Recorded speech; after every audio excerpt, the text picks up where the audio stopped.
Everyone, this is सी ज्योति गर्ग। अब जो standard हम रिवाइज करने वाले हैं वो है आपका ऐसे 230 इंटर के लिए बहुत इंपॉर्टेंट है। 230 audit documentation, right. Sir standard ने बोला ऑडिटर का रिस्पॉन्सिबिलिटी है कि वो एप्रोप्रिएट तरीके से ऑडिट डॉक्यूमेंटेशन को मेंटेन करके रखेगा। सर ऑडिट डॉक्यूमेंटेशन का क्या मतलब है? सर स्टैंडर्ड के अकॉर्डिंग ऑडिट डॉक्यूमेंटेशन का मतलब है रिकॉर्ड्स ऑफ ऑडिट प्रोसीजर। जो तुमने क्लाइंट के यहाँ पे ऑडिट प्रोसीजर्स किए हैं, ऑडिट प्रोसीजर करके तुमने जो इन्फॉर्मेशन, जो ऑडिट एविडेंस ऑब्टेन करे हैं वो, और ऑडिट एविडेंस के बेसिस पे आप जिन कंक्लूजन्स पे पहुंचे हैं वो, इन सब के रिकॉर्ड के लिए बोला गया है सर ऑडिट डॉक्यूमेंटेशन। ठीक है सर, तो आपको किस किस चीज के बारे में प्रॉपर डॉक्यूमेंटेशन रखना, ऑडिट प्रोसीजर्स, उसके बेसिस पे जो तुम्हें इन्फॉर्मेशन मिली और इस इन्फॉर्मेशन के बेसिस पे आप जिन कंक्लूजन्स पे पहुंचे, आपकी सारी professional judgement, right. Sir standard ने बोला है कि ये डॉक्यूमेंटेशन कितने साल तक आपको मेंटेन करके रखने हैं। स्टैंडर्ड ने बोला आपके सारे के सारे ऑडिट डॉक्यूमेंटेशन को एक ऑडिट फाइल के अंदर रखोगे। हर क्लाइंट का आप अलग अलग ऑडिट फाइल बनाते हो। स्टैंडर्ड ने बोला आप सारे के सारे वर्किंग पेपर्स को ऑडिट फाइल के अंदर मेंटेन करके रखोगे एंड 7 साल तक ये फाइल आप मेंटेन करके रखोगे। जिस दिन ऑडिट होता है उससे नेक्स्ट 7 ईयर्स तक। बात समझ में आई? दूसरा सर, ये ऑडिट फाइल कब तक बन जानी चाहिए? स्टैंडर्ड ने बोला जिस दिन आपका ऑडिट रिपोर्ट जाए, जिस डेट का आपको ऑडिट रिपोर्ट, जो डेट आपके ऑडिट रिपोर्ट पे जाए उससे नेक्स्ट 60 डेज के अंदर तक आपका पूरा ऑडिट फाइल असेंबल हो जाना चाहिए, आपके सारे रिकॉर्ड्स असेंबल हो जाने चाहिए, राइट। उसके बाद स्टैंडर्ड ने बोला एक बार जो ऑडिट डॉक्यूमेंटेशन ऑडिट फाइल में चला गया, एक बार जो वर्किंग पेपर ऑडिट फाइल में चला गया, उसके बाद आप ना तो ऑडिट फाइल के अंदर कुछ एडिशन कर सकते हो ना डिलीशन कर सकते हो। ये चीज ध्यान से सुनना, एमसीक्यूज भी आते हैं। आप एडिशन या डिलीशन नहीं कर सकते। सिर्फ एक पर्पज है, ट्रू एंड फॉल्स है तो देख लेना। सिर्फ एक पर्पज है, वो है सर एडमिनिस्ट्रेशन पर्पज। एडमिनिस्ट्रेशन वो किस चीज का सर? वर्किंग फाइल के एडमिनिस्ट्रेशन पर्पज के लिए आप एडिशन या डिलीशन कर सकते हो। फॉर एग्जाम्पल, कोई वर्किंग पेपर 2 बार डला हुआ था या कोई चेकलिस्ट जैसा कुछ डला हुआ था, आप इन चीजों को एडिशन या डिलीशन कर सकते हो। उसके अलावा किसी भी वर्किंग पेपर को आप एडिशन या डिलीशन नहीं कर सकते, राइट। अगर आपने कोई एडिशन, कोई ऑल्टरेशन किया तो आपको एक को वर्किंग पेपर मेंटेन करना पड़ेगा कि सर हमने एक डॉक्यूमेंटेशन को एडिशन या डिलीशन किया, किसने किया और क्यों किया। बात समझ में आई? स्टैंडर्ड ने बोला सर ऑडिटर का रिस्पॉन्सिबिलिटी है वो एप्रोप्रिएट ऑडिट डॉक्यूमेंटेशन रखेगा। ऑडिट डॉक्यूमेंटेशन का मतलब है sir proper record about the audit procedures, information and conclusions. आप 7 साल तक रखोगे कहां पे? ऑडिट फाइल के अंदर। एंड ये ऑडिट फाइल 60 दिन के अंदर आपका असेंबल हो जाना चाहिए। और एक बार ऑडिट फाइल में चले जाने के बाद आप किसी भी ऑडिट डॉक्यूमेंटेशन को एडिशन या डिलीशन नहीं कर सकते। बात समझ में आई? सर ये वाला जो रिटेंशन वाला पार्ट था ये इंपॉर्टेंट है फॉर व्हाट? Case study. ठीक है सर। उसके अलावा एक और फैक्ट है, स्टैंडर्ड ने बोला है कि जो ऑडिटर है, जो वर्किंग पेपर्स हैं, उसका ऑडिटर का ओनरशिप होता है। तो क्लाइंट को भी हम अपने वर्किंग पेपर शेयर नहीं करते। ये हमारी चॉइस होती है कि हम वर्किंग पेपर देंगे कि नहीं देंगे, राइट। सर यूजुअली लोग पढ़ाते हैं पर्पस एंड बाकी चीजों से, लेकिन मुझे ये थोड़ा पार्ट इंटरेस्टिंग लगता है तो मुझे लगा कि पहले एक बार इसको कवर कर लेते हैं, उसके बाद बाकी कवर तो करना ही है। बाकी भी इंटरेस्टिंग है लेकिन ये थोड़ा ज्यादा इंटरेस्टिंग था। बाकी सर स्टैंडर्ड ने ऑडिट डॉक्यूमेंटेशन के बारे में बताया है कि कितने ऑडिट डॉक्यूमेंटेशन रखने हैं। सर स्टैंडर्ड ने बोला इतने ऑडिट डॉक्यूमेंटेशन रख लेना कि एक सीए जिसे ये पता है कि ऑडिट कैसे करते हैं, राइट। एक सीए जिसे ये पता है कि ऑडिट कैसे करते हैं, जिस ऑडिट का तुमने ऑडिट डॉक्यूमेंटेशन रखा हुआ है, ऑल्दो उस ऑडिट के रिगार्डिंग उसका कोई कनेक्शन नहीं था, लेकिन आपके ऑडिट डॉक्यूमेंटेशन को देख के वो समझ गया कि आपने क्या ऑडिट प्रोसीजर्स किए हैं। मेरे कहने का मतलब है सर एक सीए जिसको ऑडिट करना आता है वो आपके वर्किंग पेपर देख के समझ जाए कि आपने क्लाइंट के यहाँ पे क्या काम किया है, कैसे किया है, कौन कौन से सिग्निफिकेंट मैटर्स आए थे, आपने किस तरीके से उनको एड्रेस किया। बात समझ में आई? तो सर आप कितने वर्किंग पेपर्स रखोगे? एबल एंड एक्सपीरियंस ऑडिटर, यहां से मेरे कहने का मतलब है सर एक ऐसा ऑडिटर जिसे ऑडिट के बारे में नॉलेज है।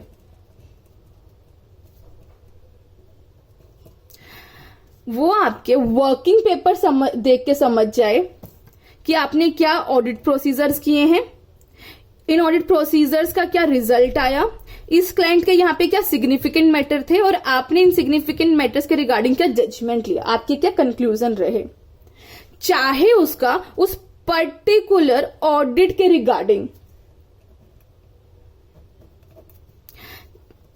कोई कनेक्शन ना हो। तो सर आपको कितने ऑडिट डॉक्यूमेंटेशन रखने की, एक ऑडिटर जिसे ऑडिट का तो एक्सपीरियंस है लेकिन जिस क्लाइंट के आपने ऑडिट किया उसके बारे में से कोई नॉलेज नहीं है, लेकिन आपके ऑडिट डॉक्यूमेंटेशन देख के सबको समझ जाए कि आपने ऑडिट ठीक से किया है कि नहीं किया। बात समझ में आई? अब सर हम ऑडिट डॉक्यूमेंटेशन में क्या क्या रखेंगे? स्टैंडर्ड ने बाकी कंटेंट बताया है कि आपके ऑडिट डॉक्यूमेंटेशन के अंदर आप किन किन चीजों के बारे में डॉक्यूमेंटेशन रखोगे। आपने जो डिस्कस किया मैनेजमेंट के साथ, TCWG के साथ, वो सब जितने भी सिग्निफिकेंट मैटर आए वो सब, आपने उन सिग्निफिकेंट मैटर को किस तरीके से ट्रीट किया, ये सब कुछ आप रखोगे। कोई ऑडिट डॉक्यूमेंटेशन कोई इनकंसिस्टेंसी थी दो इंफॉर्मेशन के बीच में, आप वो चीज रखोगे और साथ में आप ये भी रखोगे कि आपने उस मैटर को कैसे रिजॉल्व किया। आपके ऑडिट प्रोसीजर्स का क्या टाइम था, क्या नेचर था और क्या एक्सटेंट था, वो रखोगे कि देख के समझ जाए कि आपने अपना काम ठीक से किया है कि नहीं किया। अगर आपने किसी स्टैंडर्ड के साथ डिपार्चर किया, मतलब अगर आपने किसी स्टैंडर्ड की रिक्वायरमेंट के साथ फुलफिल नहीं किया तो आप उसका डॉक्यूमेंटेशन रखोगे। अगर कोई सब्सिक्वेंट इवेंट था, ऑडिट क्लोज हो जाने के बाद भी आपने अगर कोई सब्सिक्वेंट ऑडिट के बारे में, इवेंट के बारे में कोई ऑडिट किया है तो आप उसका डॉक्यूमेंटेशन रखोगे। बात समझ में आई? सर ये बेसिक डॉक्यूमेंटेशन, इसके अलावा भी आप चाहो तो कुछ और इंफॉर्मेशन रख सकते हो सर, लेकिन इतने इंफॉर्मेशन रखोगे कि सामने वाला एक ऑडिटर जिसको पता है कि ऑडिट कैसे करता है, लेकिन इस क्लाइंट के बारे में कोई नॉलेज नहीं थी, लेकिन आपके डॉक्यूमेंटेशन देख के वो सब कुछ समझ जाए। बात समझ पाए? अभी तक हमने पढ़ा ऑडिट का रिस्पॉन्सिबिलिटी को एप्रोप्रिएट ऑडिट डॉक्यूमेंटेशन रखेगा। ऑडिट डॉक्यूमेंटेशन से इंक्लूड सारा का सारा रिकॉर्ड, आपके प्रोसीजर्स, आपकी इंफॉर्मेशन और कंक्लूजन के बारे में। 7 साल तक आप ऑडिट फाइल के अंदर रखोगे। ये फाइल 60 दिन के अंदर बन जानी चाहिए आपकी ऑडिट रिपोर्ट के डेट से। एक बार जो इन्फॉर्मेशन ऑडिट फाइल में चली गई फिर नो एडिशन नो डिलीशन हो सकता। ये जो वर्किंग पेपर्स होते हैं, जो ऑडिट डॉक्यूमेंटेशन है, इसके ऊपर ऑडिटर की ओनरशिप है, तो ये ऑडिटर के ऊपर डिपेंड करेगा कि वो अपनी डॉक्यूमेंटेशन किसी के साथ शेयर करे या ना करे। फिर हमने बात करी कि आप किस किस चीज के बारे में डॉक्यूमेंटेशन रखोगे। अगर कोई आपने स्टैंडर्ड के साथ कंप्लाई नहीं किया वो, जितने भी सिग्निफिकेंट मैटर आए वो, जितनी भी इनकंसिस्टेंसी आई, दो इंफॉर्मेशन एक दूसरे के साथ कंसिस्टेंस नहीं थी, आपने मैनेजमेंट से पूछा, उसने कोई और बात बोली, आपने एक्सटर्नल कंफर्मेशन ली उसी चीज के बारे में थर्ड पार्टी से, उसने कुछ और बोला, दो सोर्सेज से, दो ऑडिट प्रोसीजर से आपको अलग अलग इंफॉर्मेशन मिल रही है एक ही चीज के बारे में, राइट? और आपके ऑडिट प्रोसीजर का टाइम, नेचर एंड एक्सटेंट। बात समझ पाए? अब आता है सर ऑडिट डॉक्यूमेंटेशन रखे क्यों जाते हैं। सर बेसिकली तो दो पर्पज है। एक बात बताओ, आप ऑडिट प्रोसीजर करते जाते हो, लास्ट में जाके आप उसका कंक्लूजन फ्रेम करते हो ना कि आपको ओपिनियन क्या देना है।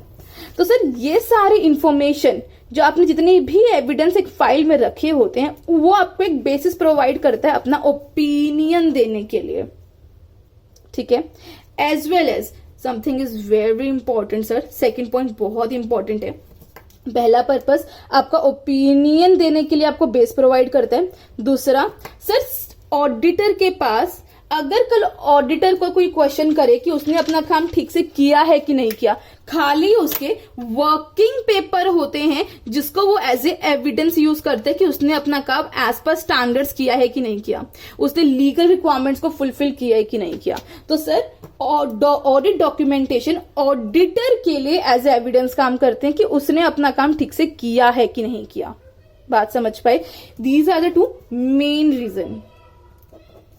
इसके अलावा सर कुछ एडिशनल रीजंस भी हैं। आपको प्लानिंग में हेल्प करते हैं ऑडिट में, आपको किस तरीके से सुपरवाइज डायरेक्ट करना है इसमें हेल्प करते हैं, किसकी अकाउंटेबिलिटी है, किस टीम मेंबर ने क्या काम किया है उसकी अकाउंटेबिलिटी को असरटेन करते हैं। फ्यूचर ऑडिट, नेक्स्ट टाइम जब ऑडिट करोगे तो आप पहली नॉलेज जो लेते हो ना सर अपने डॉक्यूमेंटेशन से रखते हो, ऑडिट फाइल से, कि पिछली बार क्या क्या सिग्निफिकेंट फाइंडिंग्स मिली थी, तो फ्यूचर ऑडिट में हेल्प करते हैं। क्वालिटी कंट्रोल प्रोसीजर्स रिव्यू के लिए हेल्प करते हैं, जैसे कि हमने यहां बात करी थी। Quality control reviewer listed company के अंदर as per the S 220 reviewer appoint करना इज इंपॉर्टेंट। तो वो रिव्यूअर आपके वर्किंग पेपर देख के ही चेक करता है कि आपके क्वालिटी का आपके वर्क ऑडिट प्रोसीजर्स की क्वालिटी कैसी है, ठीक है। तो क्वालिटी कंट्रोल रिव्यू करने में हेल्प करता है। एक्सटर्नल कंफर्मेशन, सर कल पीयर रिव्यू हो रहा है आपका या कोई लीगल रिक्वायरमेंट्स आ गई, तो उन सब के लिए आपके वर्किंग पेपर बताते हैं कि आपने अपना काम ठीक से किया है कि नहीं किया। दीज आर द पर्पज जिसकी वजह से हम ऑडिट डॉक्यूमेंटेशन रखते हैं, ठीक है सर। लास्ट क्वेश्चन जो बनता है वो बनता है सर, कितने ऑडिट एविडेंस रखोगे? आपको इतने ऑडिट एविडेंस रखने हैं, लेकिन कौन कौन से फैक्टर इन्फ्लुएंस करेंगे, ड्राइवर कौन कौन से होंगे? पहला सर, कंपनी का एंटिटी का साइज क्या है? बड़ा साइज है सर, ज्यादा डॉक्यूमेंटेशन रखे जाएंगे। जितनी कॉम्प्लेक्स इंडस्ट्री होंगी उतने ज्यादा डॉक्यूमेंटेशन रखे जाएंगे ताकि आपके काम को समझा जा सके। Nature of the audit procedure, risk कितना था, रिस्क ज्यादा था तो ज्यादा डॉक्यूमेंटेशन रखेंगे, आपको ज्यादा क्लैरिफिकेशन चाहिए। Significance of the audit evidence, जितना सिग्निफिकेंट होगा उसको उतना ज्यादा डॉक्यूमेंटेशन होगा। आपने किस मेथड से, audit methodology and tools, right. So these are the basic factor जो आपके साइज को डिसाइड करने में हेल्प करते हैं कि आपके ऑडिट डॉक्यूमेंटेशन कितने होने चाहिए, कि आप किस किस बात का डॉक्यूमेंटेशन रखोगे। हर छोटी चीज का डॉक्यूमेंटेशन रखना है या फिर मेजर चीजों का रखना है, ठीक है सर। इसके अलावा बहुत बार एक शॉर्ट नोट आ जाता है ऑडिट नोटबुक के बारे में। अब ये ऑडिट नोटबुक क्या होता है सर? जितनी भी हमारी अनरिजॉल्व क्वेरीज रह जाती है ना, उन सब को हम ऑडिट नोटबुक के अंदर लिख लेते हैं। बात समझ में आई? तो सर ऐसे 230 के अंदर हमने क्या पढ़ा? ऑडिट डॉक्यूमेंटेशन का मतलब, ऑडिट डॉक्यूमेंटेशन का मतलब है sir records of audit procedures, evidence and conclusion 7 साल तक रखने हैं। किस में रखने? ऑडिट फाइल के अंदर, जो कि 60 डेज के अंदर आपका कंपाइल हो जाना चाहिए। ऑडिट डॉक्यूमेंटेशन के ऊपर आपके ऑडिटर का ऑनरशिप रहेगा। आपको कितने डॉक्यूमेंटेशन रखना है? इतने रख लेना सर। एक ऑडिटर जिसको ये तो पता है ऑडिट कैसे करते हैं, लेकिन उस ऑडिट के साथ कोई भी प्रीवियस एक्सपीरियंस नहीं था, लेकिन आपके वर्किंग पेपर को देख के समझ गया कि सर आपने क्या काम किया है, उसका क्या रिजल्ट रहा, क्या क्या सिग्निफिकेंट मैटर थे और आपने क्या क्या प्रोफेशनल जजमेंट्स लिए हैं।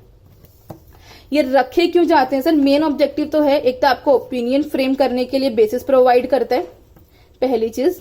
दूसरी चीज, ये ऑडिटर के लिए एज ए एविडेंस काम करते हैं कि सर उसने अपना काम ठीक से किया है कि नहीं किया। बाकी नेक्स्ट फ्यूचर के ऑडिट के लिए, प्रॉपर प्लानिंग के लिए, डायरेक्शन एंड सुपरवाइज करने के लिए, अकाउंटेबिलिटी के लिए हेल्प करते हैं। बात समझ में आया? डॉक्यूमेंटेशन का साइज क्या रहेगा ये डिपेंड करेगा आपके प्रोसीजर्स के ऊपर, साइज ऑफ एंटिटी के ऊपर, सिग्निफिकेंस ऑफ ऑडिट एविडेंस के ऊपर एंड मेथोलॉजी के ऊपर। सर ये था आपका स्टैंडर्ड 230। सर इसका चार्ट डाउनलोड कर लेना। बाकी किसी भी क्वेरी के लिए आप मुझे मेल कर सकते हैं।